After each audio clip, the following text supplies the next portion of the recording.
बिस्मिल्लाहिर्रहमानिर्रहीम। ये जी मुख्तलिफ़ जड़ी बूटियाँ तलाश की जाती हैं या चीज़ों के अज्जा इकट्ठे किए जाते हैं अद्वियात बनाने के लिए।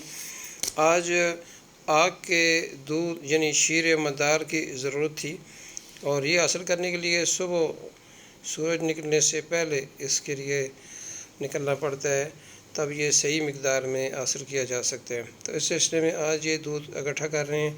एक नुस्ख़ा जो अक्सीर दमा और टीबी है, टीबी और दमा पे बहुत ज़बरदस्त इसका रिज़ल्ट है। अल्लाह के फजल करम से बहुत ज़्यादा मरीज़ों को अल्लाह ने इसमें शिफा दी है। काफ़ी अरसे से मैं बना रहा हूँ अपने क्लिनिक पर। तो ये ख़त्म था, ये बनाने के लिए शीर मदार की ज़रूरत है। तो ये हम शीर मदार इकट्ठा कर रहे हैं। ये इकट्ठा करने के बाद फिर इसको इस्तेमाल किया जाएगा। बाकी अद्वियात में डाल के कुछ प्रोसेस किया जाता है और उसके बाद फिर आगे जो मतलूबा दवाई है वो तैयार होती है।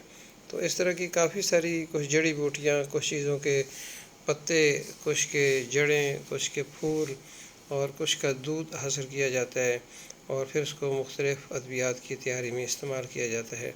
ये सब चीज़ें हासिल करने के लिए काफ़ी तगो-दो करनी पड़ती है और सही और ख़ालिस चीज़ हासिल करने के लिए ख़ुद ऑन ग्राउंड जाकर चीज़ें हासिल करने से दिल को भी तसल्ली होती है और चीज़ की तैयारी जो है ना वो ठीक होती है। और फिर आगे अल्लाह करीम जो शाफ़ी मुतलक हैं, शिफा का ज़रिया अद्वियात को बनाते हैं।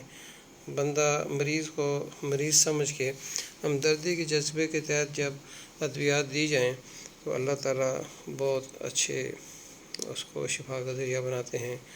तो ये अभी हमने इकट्ठा कर लिया है दूध। अभी इसके बाद इंशाअल्लाह अद्वियात की तैयारी है।